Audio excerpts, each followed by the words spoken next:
السلام عليكم ورحمة الله. في هذا الفيديو هنتعرف على طريقة تجميع أفضل خلاط بأقوى موتور فرنسي وأفضل مكونات متوفرة بالأسواق بطريقة سهلة. هنحتاج لتجميع الخلاط جسم الخلاط، وده أفضل بودي أو جسم خلاط متوفر بالأسواق وهو أصلي من إنتاج شركة ميانتا. هنحتاج مفتاح لتشغيل وفصل الخلاط من نوعية جيدة، وهنحتاج كاوتشة، وده كابل 2 متر. دي بعض الأسلاك للتوصيلات الداخلية، وده دورق للخلاط في منه نوعيات كتيرة. ده النوعية اللي هي غير قابلة للكسر، ويراكب فيه سكينة مشرشرة والجلبة من النحاس. ميزة الجلبة النحاس إنها غير قابلة للصدأ، وبتكون طرية غير الحديد، ما بتعملش تآكل في الأكس بتاع السكينة. وطبعا ما ننساش نضع على الأكس بتاع السكينة نقطة من الزيت. أسعار الدورق بتبدأ من 20 جنيه وحتى 110 جنيه حسب النوعية وحسب الجودة.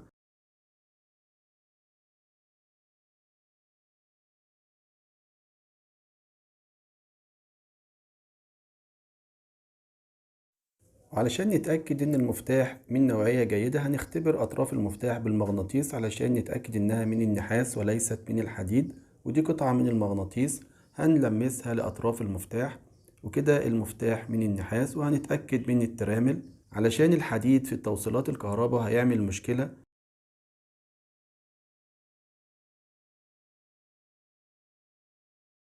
وأهم قطعة في الخلاط هتكون الموتور، ده موتور فرنسي. وأهم خطوة قبل تركيب الموتور هي وضع نقطة من الزيت على الأكس بتاع الموبينة عند الجلب. عند الجلبة دي هنضع نقطة من الزيت على الأكس، وهنبدأ نلف الريشة علشان تلف الموبينة. هنضغط على الريشة بتاعة الموبينة في اتجاه السهم علشان الورد تترفع، ونقدر نحط نقطة زيت علشان توصل للجلبة والأكس. وهنبتدي نلف الريشة بالشكل ده ونحركها في اتجاه السهم علشان الزيت يوصل للجلب، وهنمسح الزيت الزيادة. كده الموتور جاهز للتركيب. هنبدأ نسقط الموتور بداخل الجسم بتاع الخلاط، وهنا في بنزين بلاستيك هنركب فيهم الكاوتشات بتاعة الودان بتاعة الموتور. وكده الموتور ركب في مكانه، وكده الموتور مرتكز على القواعد الكاوتش. واللي هيثبت الموتور من الأعلى 4 أعصاب من البلاستيك بداخل الجسم بتاع الخلاط. هتضغط على الموتور مكان ال4 علامات اللي باللون الأحمر، وهنبدأ نشوف مكان المفتاح. وكده المفتاح راكب مفهوش أي مشكلة، ولكن المسافة ما بين الأطراف بتاعة التوصيل وجسم الخلاط قصيرة، فهنستخدم الترامل اللي بزاوية 90 درجة، أو نستخدم لحام الأسلاك بالأسدير. فهنجرب طريقة تركيب الترامل اللي بزاوية 90 درجة في الكابل. هنركب في أطراف الكابل ترمل، وهنوصله بأطراف التوصيل في الموتور مباشر. والطرف التاني من الكابل هنركب فيه الترمل الكبير اللي بزاوية 90 درجة، وهنركبه في المفتاح بتاع الفصل والتشغيل. وهنبدأ بالترمل اللي هيركب في الموتور.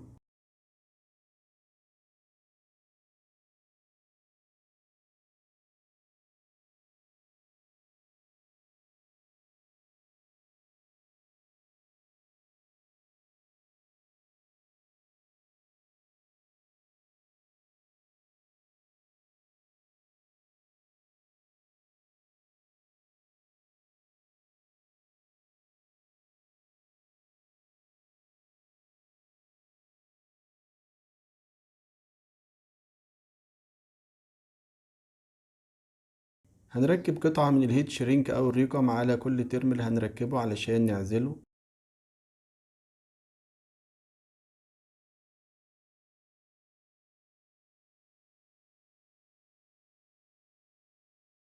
هنركب ترمل بزاوية 90 درجة علشان نركبه في الأطراف بتاعة المفتاح.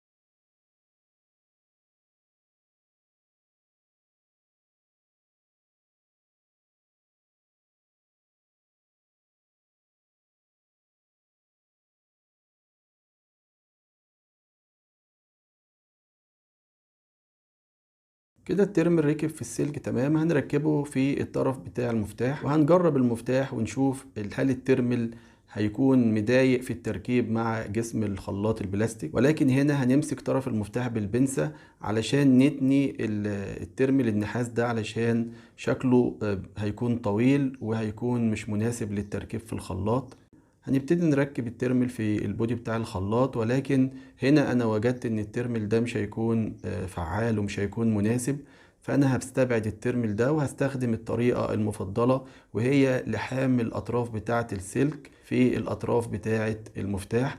هنستخدم مبرد لإزالة الطلاء من على أطراف المفتاح النحاس علشان يقبل لحام الأسدير بسهولة.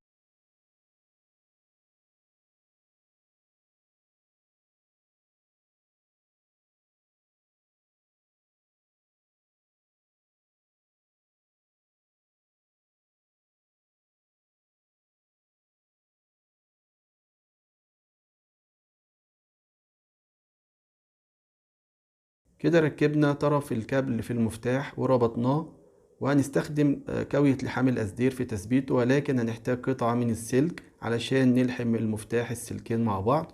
هنستخدم قطعة من السلك وهنقص الطول الزيادة منها، هنربطها في الطرف التاني من المفتاح وهنلحمهم باللحام الأسدير. هنلحم الأطراف بتاعة المفتاح ده بأسرع ما يمكن علشان المفتاح ما ينصهرش.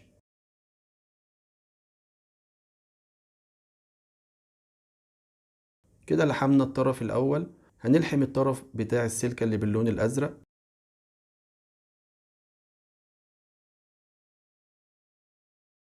الأسلاك أصبحت ملحومة في أطراف المفتاح بشكل جيد وغير ملامسة لبعضها. هنسخن بكاوية اللحام على الهيت شرينك أو الريكم علشان يمسك على السلك والترمل. هنثبت المفتاح في المكان بتاعه في جسم الخلاط، وهنركب الترمل بتاع الكابل في الموتور.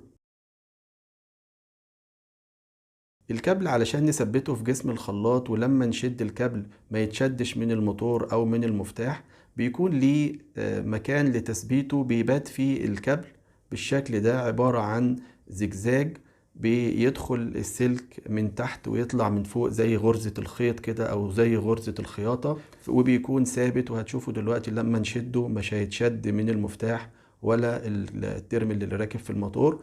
وممكن نركب قفيز بمسمارين بيركب فيه، ولكن هو ما بيتباعش مع البودي او جسم الخلاط، فهنستخدمه من اي جهاز عندنا. ولكن الكابل ثابت دلوقتي، ولو مش متوفر عندك القفيز اللي بيركب بمسمارين ده، ممكن تعمل عقدة في الكابل زي ما بنعملها في كابل المكوى.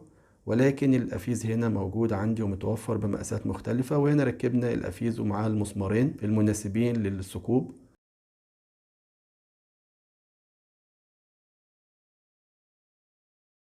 السلكة اللي باللون الأزرق هنحتاج نقص منها، فعلشان نشوف الطول المناسب هنمشيها بالبودي كده بالشكل ده، وهنبيتها في المكان بتاعها زي ما انتوا شايفين كده.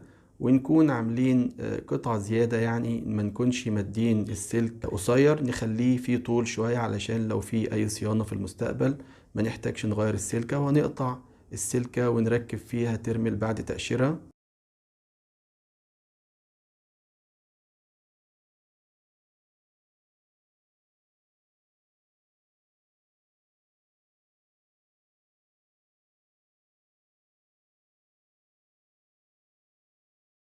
بعد تقفيل الترمل هنركب قطعة من الهيت شرينك أو الريكوم ونسخنها بسن كاوية اللحام، ونركبها في الطرف التاني من أطراف الموتور. وكده أصبح التوصيلات كلها سليمة ما فيهاش أي مشكلة.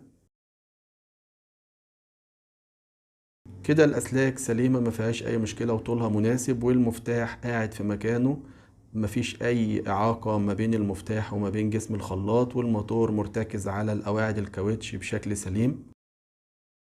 الجزء العلوي من البودي او جسم الخلاط بيكون فيه فتحات لتركيب مفتاح الامان، علشان لما نركب الدورة بالشكل ده او المطحنة، الجزء الاسفل من الدورة يضغط على مفتاح الامان، ومفتاح الامان يوصل التيار الكهربي للموتور. مفتاح الامان غير متوفر، فهنستغنى عنه في تجميع الخلاط، وهنشيل الزيادة في البلاستيك بسن سلاح القطر او بالمبرد.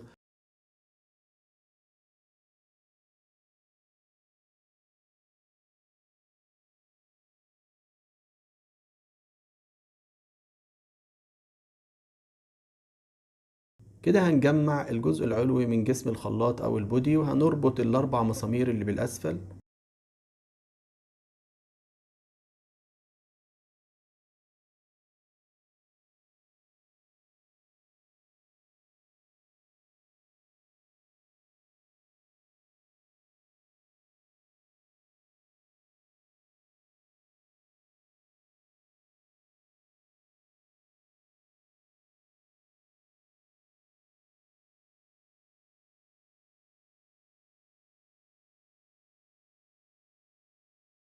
بعد رباط كل المسامير هنركب الكاوتشة اللي بتوصل الحركة من الموتور للكوبلين بتاع الدورق، والرباط بيكون عكس اتجاه دوران عقارب الساعة.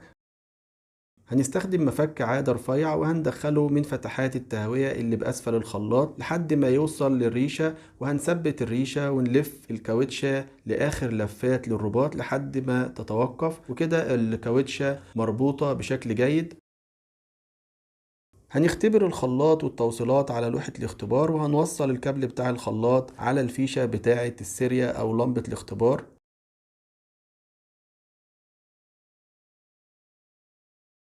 هنفتح مفتاح تشغيل لوحة الاختبار، ونفتح مفتاح تشغيل الخلاط، ونلاحظ لمبة الإضاءة بتاعة الاختبار، وكده الخلاط تمام. هننقل الكابل على الفيشة بتاعة الكهرباء 220، وكده الخلاط تمام الحمد لله. هنجرب نركب الدورق على الجسم الخلاط علشان نشوف الكوبلين بتاع الدورق هيركب كويس في الكاوتشة بتاعة الموتور، وكده الدورق راكب مفيهوش اي مشكلة. هنضع مياه بداخل الدورق للاختبار.